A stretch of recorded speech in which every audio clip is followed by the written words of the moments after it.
Мегафест 2026 халықаралық мәдени форум аясында өткен Open Eurasia байқауында қарағандылық жазушы Жұмағали Мағзиев жеңімпаз атанды. Оған әлемнің әртүрлі елдерінен келген зерттеушілер қатысты. Қазақстандық автор және зерттеуші Жұмағали Мағзиев 2026 жылғы Open Eurasia халықаралық байқауының non-fiction номинациясының жеңімпаз атанды. Ол Нілді тарихы және сабақтастығы тақырыбында монография ұсынды. Бұл зерттеу негізінде автор деректі фильм түсіріп, еңбегін орыс және ағылшын тілдеріне аударды. Жұмағали Дяровичу активно помогали.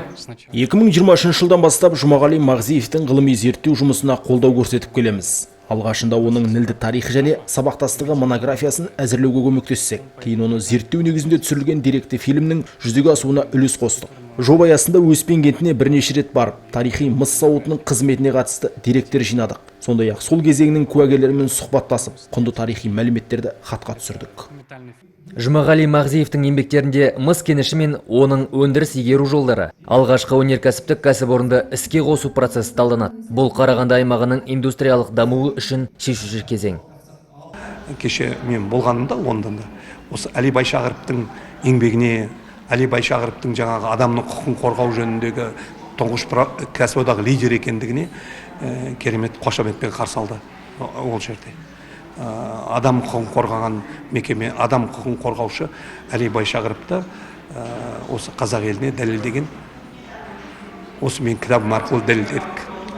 Енді қазір әлем біліп отыр. Мен Әли Байшағыров туралы айтқан кезде прям түрегеп тұрып қол соғып құрметтеді. Сол сіздерде 20 ғасырдың басында 905 жылы адамның құқығын қорғау басталған ба деп. Ол кісі кім? Ол кісі мына Әли Байшағыров деп мен осылай түсіндірдім. Оған көп сұрақ болды ол туралы. Халықаралық алаңда жеңіске жету, шетел азаматтарының Қазақстан тарихына қызығушылық танытып, отандық зерттеушілердің еңбегінің әлемдік деңгейде бағаланатынын дәлелдеді. Нұрлыбек Сейдімбеков, Дариға Жаманова, Еркебұлан Бекқожин, Гүлдана Құсайын, Сарыарқа телеарнасы.